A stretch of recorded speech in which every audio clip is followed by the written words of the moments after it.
Elle est partie. Crocodila est partie. Où est-elle? Oh non, ça ce n'est pas elle. Les gars, regardez pas tout de suite, mais on va vous attaquer. Trop tard, j'ai déjà tout vu. Wow, oh non, Varan a l'assaut du nid. Il a senti l'odeur du nid. Oh non, il veut manger les œufs. Nous allons tous nous faire dévorer.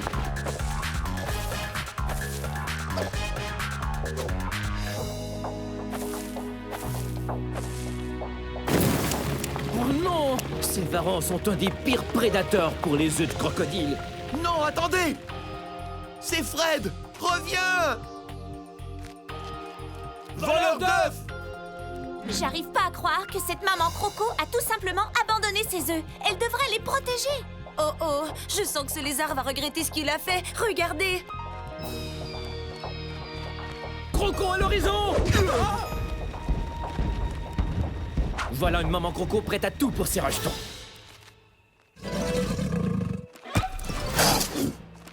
Yahoo! Super sauvetage, crocodila. Allons chercher Fred.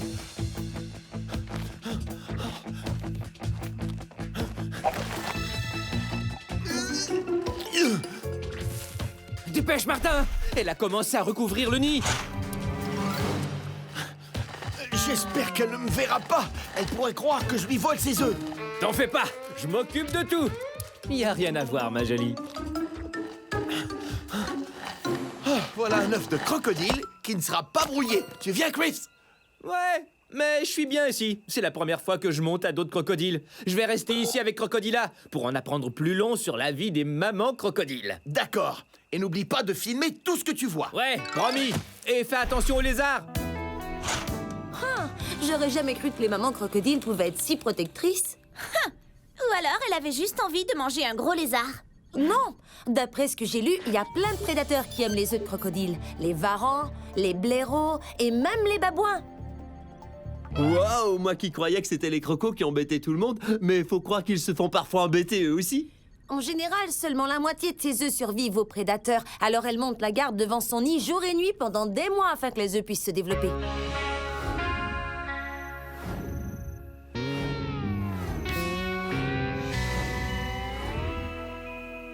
On va faire un tour aujourd'hui?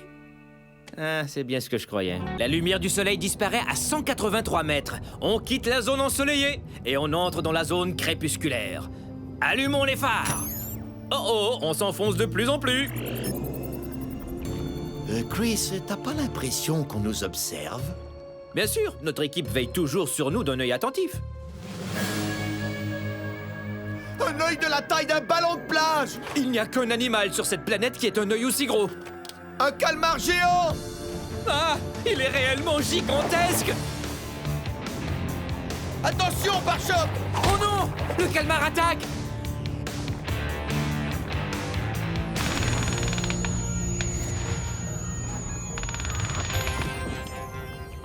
Elle a entendu son sonar de détresse! Maman cachalot à la rescousse! Oh, c'est le coup de tête le plus puissant que j'ai jamais vu! Le cachalot a une tête énorme. Il n'y a que celle de la baleine bleue qui soit plus grosse. Fantastique! C'est ce qu'on rêvait de voir! Ce qui se passe dans les profondeurs inaccessibles! Les combats épiques auxquels personne n'a jamais pu assister! Je vais m'approcher. Il ne faut pas les perdre! On s'approche. Là, on est un peu trop proche! Oh. Oh, Chris, je viens d'apprendre quelque chose! Savais-tu que les ventouses des calmars géants sont dotées de dents pointues?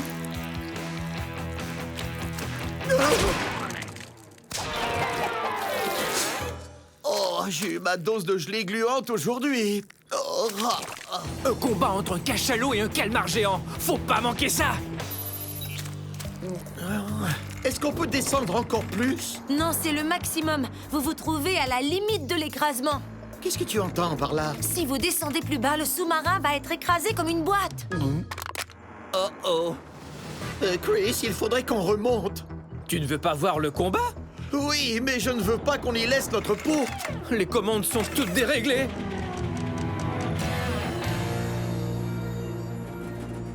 Ça ne répond plus. Je n'ai plus le contrôle du sous-marin. On est en train de couler.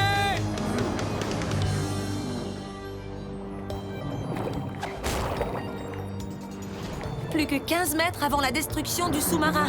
14, 13... Mais qu'est-ce qui va le détruire exactement? C'est la pression! Quelle pression? La pression de l'eau. Plus le sous-marin descend, plus il y a de l'eau au-dessus de lui. L'eau devient donc plus lourde et compresse le sous-marin. C'est ça la pression. Si le poids de l'eau augmente trop, autrement dit, si la pression devient trop forte, le sous-marin va être écrasé. On doit absolument les sauver.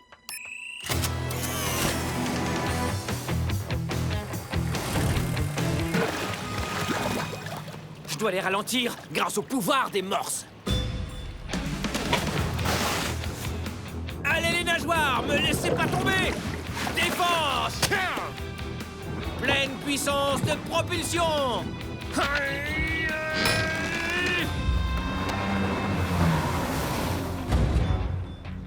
Tu n'iras nulle part avec ces petits, Isaac. Super bravo, l'homme mort! Oh non! Chacun croit que son petit est menacé par l'autre. Oh non! C'est rare qu'on voit deux géants de l'Arctique s'affronter. Oh diable, les bébés qui dansent! Un duel de monstres, c'est beaucoup mieux! Ça y est, l'ours polaire a l'avantage. Elle est si à l'aise sur la glace qu'on croirait la voir danser. Quant à la maman morse, énorme sac de graisse, elle a du mal à se déplacer. Elle essaie de se traîner jusqu'à l'eau, mais sans pattes, ce n'est pas évident. Arrivera-t-elle à l'eau avant l'ours polaire? Oh!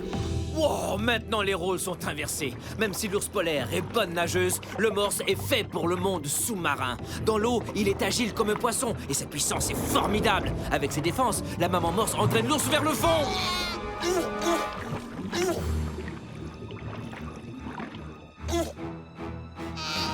J'attrape l'ourson! Moi, le bébé morse. Jetez! Ouais! Prenez leur mère, moi je m'occupe d'eux. Rends-toi, voleur d'animaux! Tu t'en prends à des bébés sans défense et tu crois que t'as le cerveau le plus brillant du monde? Non, c'est surtout le plus occupé à ruminer des plans diaboliques. Quoi? Non, j'ai trouvé ces tendres petits et j'avais l'intention de les ramener à leur famille. D'ailleurs, je vous ai cherché partout, vous Mais deux. de quoi est-ce que tu parles? Je t'ai vu agiter la nageoire du petit morse en signe d'adieu à sa mère. Non, non, non, c'est lui qui tenait ma main. Peut-être qu'il croyait que j'étais sa maman. Dis, est-ce que le froid peut aussi geler le cerveau? Oh, mais je suis très inquiet pour leur mère. Vous devez absolument les retrouver. Allez de ce côté, moi je vais voir par là. À plus. Eh, où sont passées leurs mères? Ouais, où sont-elles allées?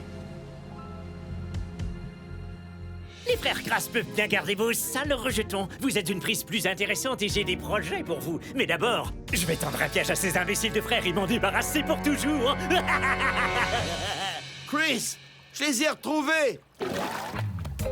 Va rejoindre ta mère, mon petit. On va se revoir plus tard. Vous allez pouvoir reprendre votre chère vie d'animal sauvage. On a réussi! Ouais. Chris, Martin et Maxilla ont déjà parcouru 1600 km. Un de nos collaborateurs les a aperçus en Géorgie. Ils ont donc parcouru un tiers de la distance qui les sépare du Mexique. Eh, vous voulez voir un looping? Wouhou! Oui, Maxilla, on parcourt environ 190 km par jour. Très bon rythme.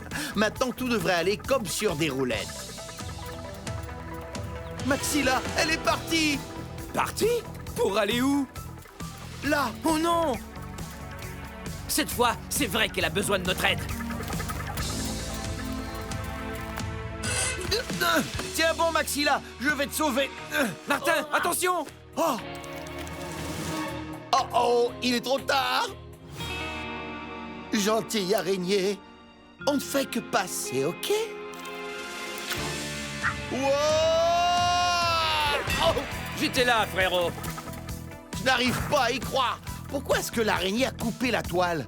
Pourquoi l'a-t-elle laissé partir? Les monarques ont un mauvais goût. Ouais, je préfère les hot dogs. Je suis sérieuse. Je lis juste ici qu'ils sont vénéneux. Regardez. Il suffit qu'un prédateur mange un monarque une fois et il sera tellement malade qu'il ne voudra plus jamais en manger de sa vie. C'est pour ça que l'araignée a libéré Maxilla. Elle savait qu'elle était vénéneuse. Waouh! C'est utile d'avoir des trucs comme celui-là quand on fait un voyage de 4800 km. Au-dessus des forêts, à travers les villes. Au bout d'environ 3200 km, les papillons doivent traverser cette mince bande de terre avant d'atteindre leur destination finale, le Mexique. Oh oui, Dabio, nous allons au Mexique. Mais où est-ce? On se rapproche du but. Ils pénètrent tous dans cette forêt. Oui, nous sommes arrivés. C'est magnifique. La voilà, la retraite d'hiver secrète des papillons monarques. Tous les monarques de l'Est de l'Amérique du Nord se rejoignent ici, dans cette minuscule forêt. Maxilla, je savais que tu y arriverais. Tu as parcouru 4800 km avec des ailes de 10 cm. Et le plus étonnant, c'est que tu n'étais jamais venu ici avant ce jour. Oui, quand tu as entamé le vol, tu sortais tout juste de ta chrysalide. Personne ne sait comment vous arrivez à trouver votre chemin. C'est prodigieux. C'est ça, le savoir-faire de la nature. Hé, tu as vu, tous les papillons se posent. Il se trouve une petite place dans les arbres. Bien sûr, il commence à faire froid. C'est le moment d'hiberner. Il fait encore plus froid ici, Chris. On a déjà eu une première tempête de neige. C'est probablement pour ça qu'ils sont partis. Pas vrai? Les gars? Ils ne pouvaient pas survivre au nord, mais ici, ils peuvent se blottir les uns contre les autres jusqu'au printemps. On dirait bien qu'on se rapproche. Diable de Tasmanie, nous voici. On se croirait dans un film d'horreur. Mais oui, Mais quoi? c'est entre autres pour ça qu'on doit les marquer, parce que tout le monde les redoute, et on doit leur faire comprendre qu'ils n'ont absolument rien à craindre. Et il n'en reste plus beaucoup. Il faut donc en étiqueter le plus possible pour être sûr qu'ils ne disparaissent pas pour de bon. Ah, ça, ce serait trop triste. Ok, j'ai les lampes frontales, l'appareil de marquage et la caméra. Bon, et toi? Un masque d'Halloween. En quoi ce sera utile? Je pourrais me mêler à eux. Salut! Vous avez les marqueurs à puce? Nous les avons. Il faut placer le marqueur sur leur oreille. C'est sans douleur pour les bêtes et ça envoie un signal qui nous permet de les suivre. Mais soyez prudents. Terminé! Très bien. La caméra mouche me semble la façon la plus sûre de marquer les diables, Martin.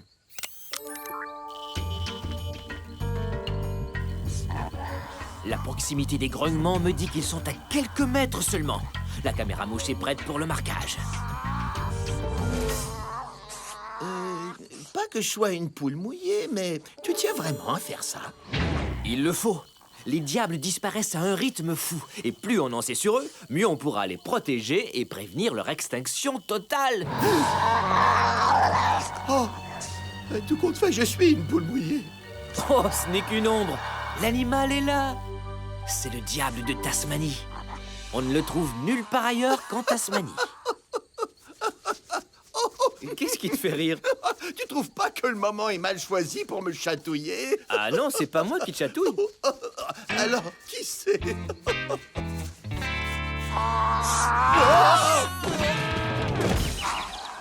Wow, Chris, tu as vu ça? C'est l'heure du repas. Oh. Allez voir son piffret, on jurerait que cette carcasse est un délicieux gâteau au chocolat. Pour eux, c'en est un. Les charognards ont la vie facile. Il leur suffit de trouver un animal qui est déjà mort, puis de le manger. Et quand on se nourrit de bêtes mortes la nuit, les longues moustaches sont très commodes pour détecter les choses dans l'obscurité. Ainsi, ils peuvent savoir quand les autres diables sont trop proches.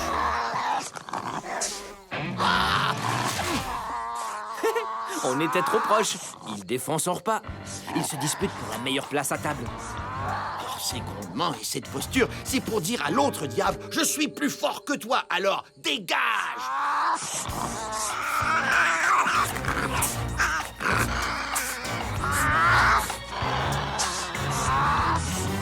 Oh, il vient de remporter la bagarre. C'est donc lui qui se nourrit en premier.